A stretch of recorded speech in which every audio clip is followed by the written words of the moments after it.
compañeros? Mi nombre es Saúl Arreola Morreta. A continuación, les comentaré una pequeña introducción. Los sistemas integrados usan uno o más procesadores o microcontroladores para ejecutar operaciones especializadas dentro de un sistema más complejo. Estos controladores integrados necesitan comunicarse con otros componentes del sistema, sensores e incluso otros controladores. Si bien es un lugar común, las interfaces seriales y los protocolos complejos pueden ser excesivamente complejos de programar y a la hora de solucionar problemas, especialmente si la cantidad de dispositivos con la que se comunican es reducida. Los diseñadores necesitan microcontroladores, periféricos y sensores con una interfaz digital dispositivo a dispositivo simple que pueda manejar datos de longitud arbitraria a alta velocidad y eliminar las complejas tareas de programación vinculadas al protocolo. La solución es simple, es elegir controladores con una interfaz periférica serial, SPI, una solución para crear una interfaz entre controlador y unos pocos IC periféricos o sensores locales. Se trata de una interfaz síncrona, simple, que usa direccionamiento de hardware y opera a una velocidad de reloj de hasta 50 MHz. La SPI no usa un protocolo complicado que requiera direccionamiento y comprobación de estado. En cambio, se trata de una interfaz básica para la rápida transferencia de datos sin la sobrecarga de programación de un bus de interfaz más sofisticado. En esta presentación se tratarán los aspectos básicos de la interfaz SPI, incluidos los diversos modos de operación. Objetivo: el saber sobre el manejo del protocolo SPI, así como su funcionamiento, su comunicación y su hardware con el microcontrolador. ¿Qué es el SPI? La SPI fue desarrollada por Motorola, ahora parte de NXP Semiconductors, aproximadamente en 1985. Se trata de una interfaz serial síncrona prevista para la comunicación entre dispositivos a corta distancia. Desde entonces, se ha convertido en un estándar de facto empleado por muchos fabricantes de semiconductores, especialmente en microprocesadores y microcontroladores. El motivo de la popularidad de SPI radica en muchas ventajas. La primera es que es una interfaz direccionada de hardware simple que ofrece completa flexibilidad para la cantidad de bits transferidos. Usa un modelo de maestro secundario con un maestro simple que puede manejar varios dispositivos secundarios usando comunicaciones duplex, que operan a velocidad de reloj de hasta 50 MHz. No usa un protocolo estándar y transfiere solo paquetes de datos, lo que la hace ideal para transferir flujos de datos largos. SPI usa un máximo de 4 líneas de señal. ¿Qué tal? Mi nombre es José Luis y daré continuidad a la exposición. Bien, ya mencionadas las ventajas, podemos hablar ahora de las desventajas para el SPI. Entre ellas podemos mencionar que no se permite fácilmente tener varios servidores conectados al bus, no hay control de flujo en el hardware, no hay una señal de asentamiento de manera que el servidor puede estar enviando información sin que esté conectado, de manera de que los clientes no se den cuenta. Solo funciona en distancias cortas. Bien, ahora hablemos de lo que es el maestro para el SPI. El dispositivo maestro, por lo general un procesador o controlador, suministra y controla el reloj SSK y líneas de selección de chip CS. La operación multiplexor se completa de manera que a través de las líneas de datos del maestro fuera del esclavo MOSI y con esclavo fuera MISO.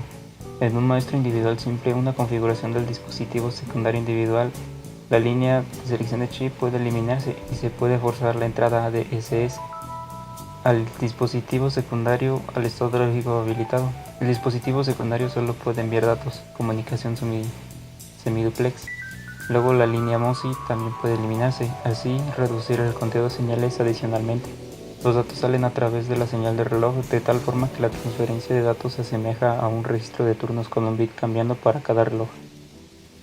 La conexión duplex SPI básica usa dos líneas de datos MOSI y MISO, una línea de reloj SSK y una línea de selección de chip CS. MOSI en un dispositivo secundario, a veces rotulada como entrada de datos del dispositivo secundario SDI. MISO puede denominarse como salida de datos secundarios SDO. El maestro controla y genera el reloj. Los dos atributos del reloj son la polaridad del reloj, CPOL, y la fase del reloj, CPHA. Estos controlan el borde del reloj activo, donde se cronometra el dispositivo secundario en relación con los datos. Cuando CPOL está en 0, establece que el reloj es inactivo a una lógica, donde el valor es 0. Cuando CPOL es igual a 1, presenta el reloj inactivo en la lógica 1. CPHA, cuando tiende a ser 0, establece que los datos en el reloj en el borde principal, mientras que cuando tiende un valor de 1, establece que los datos en el reloj están en el borde de rastreo. La selección del modo de cronómetro de la SPI fija el borde de reloj activo en el que se toman muestras de los datos. La configuración de las líneas CPOL y CPHA en el maestro determina la polaridad del reloj y el borde activo para la cronometrización de los datos. El modo 1 es el que se usa con más frecuencia, pero el diseñador puede acceder fácilmente a los otros tres modos. Los tres componentes de señales de una transferencia de la SPI pueden observarse con un osciloscopio, como se puede mostrar en un ejemplo donde se transfieren paquetes de datos de 8 bits. Las formas de ondas son de la siguiente manera. El trazo superior es la línea de datos, el trazo del medio es el reloj y el trazo inferior es la selección de chip. La superposición azul en el trazo de datos muestra el contenido decodificado en hexadecimal. El reloj del modo 1 comprende grupos de 8 pulsos, con una serie inactiva en 0, cuando CPOL es igual a 0, y los datos se cronometran en el borde de rastreo o decreciente, cuando CPHA es igual a 1. El osciloscopio usado en este ejemplo posee una opción para decodificar de manera serial, y esto se logra de manera que el hexadecimal está en la superposición de color azul en el rastreo de datos.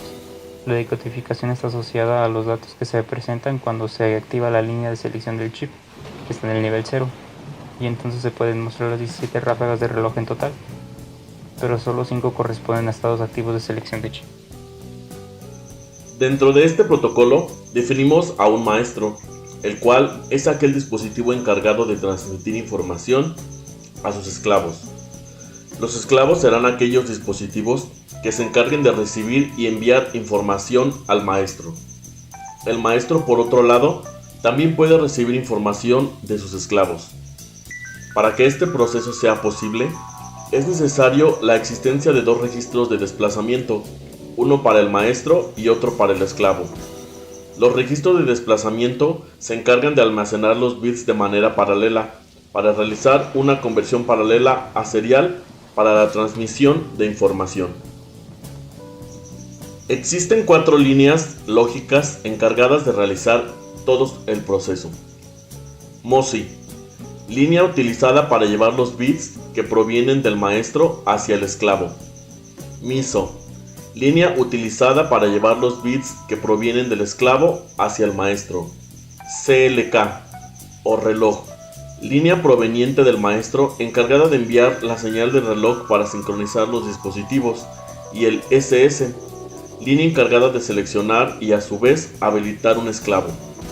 Se presenta una imagen donde se tienen todas estas líneas con sus respectivos registros de desplazamiento y su dirección de flujo a continuación. Existen 4 modos en el cual se puede enviar información dependiendo de 2 parámetros basados en la señal de reloj. El primero de ellos es la polaridad y el segundo la fase. Al tener 2 parámetros donde cada uno puede tomar 2 estados, se tendrá entonces 4 modos distintos de poder llevar a cabo el proceso de transmisión y envío de información. Modo 0, CPOL 0 y CPHA igual a 0. Modo 1, CPOL igual a 0, CPIH igual a 1. Modo 2, CPOL igual a 1 y CPHA igual a 0. Modo 3, CPOL igual a 1, CPHA igual a 1. La configuración de modos es independiente para cada esclavo. Con esto quiere decir que cada esclavo puede tener una configuración CPOL y CPHA distinta de los otros esclavos, inclusive una frecuencia de trabajo distinta, y entonces para esto el maestro deberá adaptarse a la configuración de cada esclavo. Por esta razón, es recomendable que el sistema trate de trabajar con los mismos parámetros, de ser posible, porque si no, será muy complicado. Tipos de conexiones. De esta manera se define únicamente un maestro y varios esclavos. La manera en la cual estos dispositivos se conectan pueden ser de dos tipos: encadenado o paralelo. El de tipo encadenado, la entrada del MOSI de cada esclavo va conectada con el MOSI del maestro, para el primer caso, o de su esclavo anterior para el resto. Además, se utiliza un único de selección de esclavo proveniente del maestro en forma paralela hacia cada esclavo. Por otro lado, en el tipo paralelo se utiliza un único MOSI proveniente del maestro en forma paralela hacia cada esclavo. Además, se adiciona una línea de selección de esclavo proveniente del maestro por cada esclavo que exista en el sistema. Para tener una mejor referencia de las conexiones, se presenta una imagen ilustrativa. Mi nombre es Alexis Jesús Olvera López, estudiante de la carrera de Ingeniería Electrónica del Instituto Tecnológico de Querétaro. Vamos a hablar del tema del modo de envío de información del protocolo SPI. Bueno, los modos de información, hay 4 modos que están enumerados del modo 0 al modo 3. El modo 0 tiene una configuración CPOL igual a 0 y CPH igual a 0. En este modo es en el cual el estado del reloj permanece en estado lógico bajo y la información se envía en cada transición de bajo a alto, es decir, alto activo. Esto se refiere en cada transición de bajo a alto va a permitir el procesamiento de datos, ya sea envío de información del maestro al esclavo o recibir información del esclavo hacia el maestro. Después viene el modo 1, que tiene una configuración C por 0 y CPH igual a 1.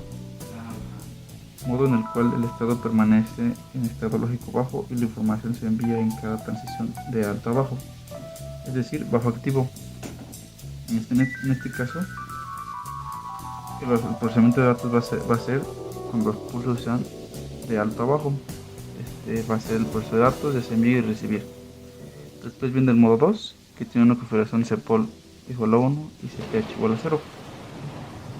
En este modo en el cual el estado del reloj permanece en estado lógico alto y la información se envía en cada transición de bajo a alto, es decir, alto activo.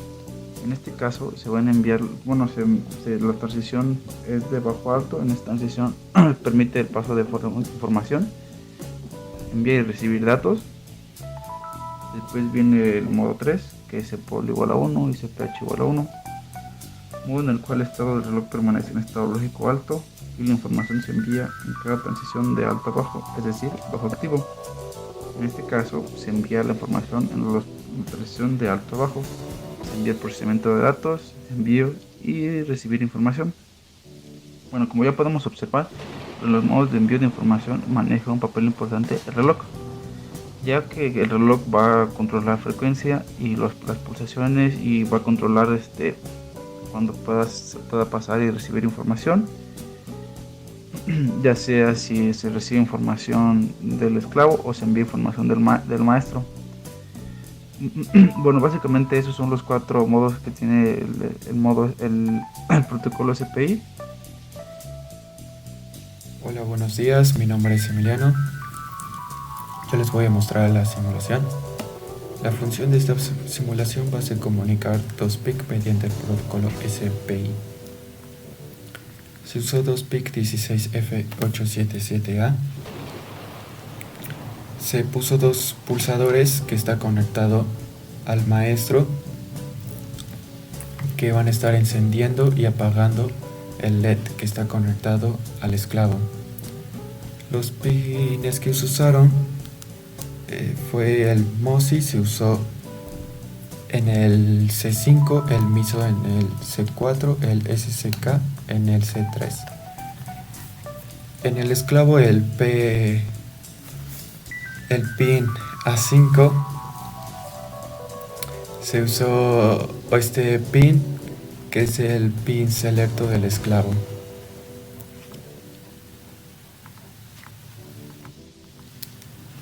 Les muestro los códigos del maestro y del esclavo. El código del maestro se usó el C2 para el selector del esclavo, que va a estar en el pin 2. Posteriormente se declaran los pines en donde va a estar conectados los pulsadores dentro del programa principal. Inicialmente, el pin del selecto del esclavo se deberá colocar en estado alto para deshabilitar el esclavo. Posteriormente se coloca esta instrucción para configurar el protocolo SSPI. Primero se coloca el modo maestro, después se coloca el modo de transferencia, que se va a utilizar el modo 0, que es para sincronizar los datos.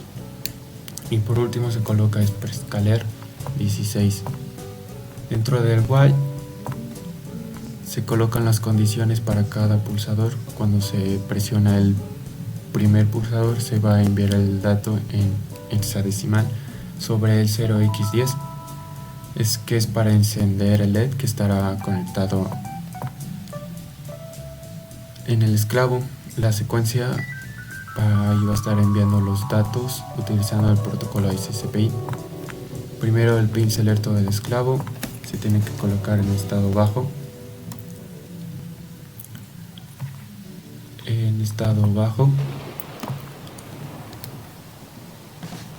Utilizando esta instrucción se va a enviar el dato hacia el esclavo. En este caso va a ser el dato 0x10. Y para encender el LED, una vez que se envíe el dato nuevamente, el pin selecto del esclavo se tendrá que colocar en estado alto para deshabilitar el esclavo.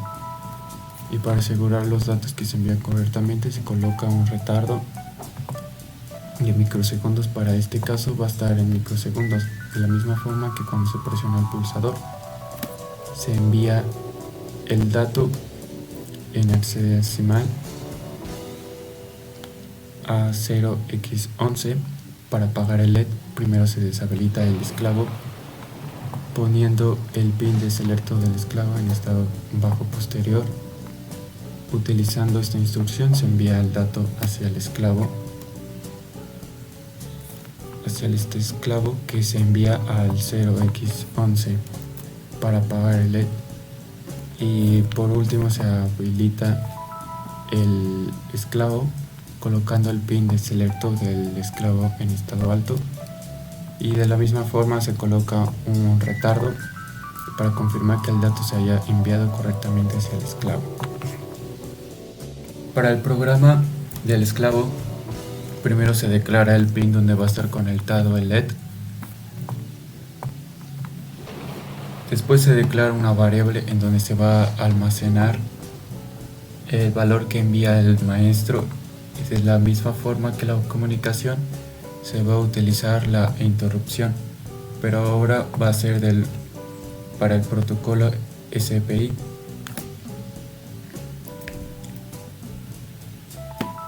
Y dentro de la función de interrupción se coloca esta condición, y con esta interrupción se va a realizar la verificación si se ha recibido algún dato en el SPI, y lo va a almacenar esta variable dentro del programa principal. Después, inicialmente el pin de LED va a estar en estado bajo, y de esta forma es como se debe configurar el protocolo SPI. Y en modo esclavo, para este caso ya no se coloca el prescaler, porque únicamente ese parámetro se coloca en el maestro. Posteriormente se habilita la interrupción, y a su vez se habilita la interrupción globales. Y dentro del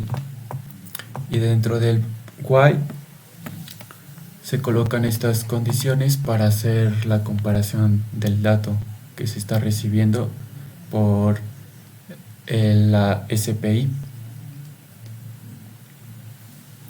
Y si el dato es 0x10 se va a encender el LED. De lo contrario, si el dato es 0x11 se va a apagar el LED, y de esta forma es como el maestro se va a estar comunicando con el esclavo para encender y apagar un LED a través de dos pulsadores. Y ahora veremos la función del programa.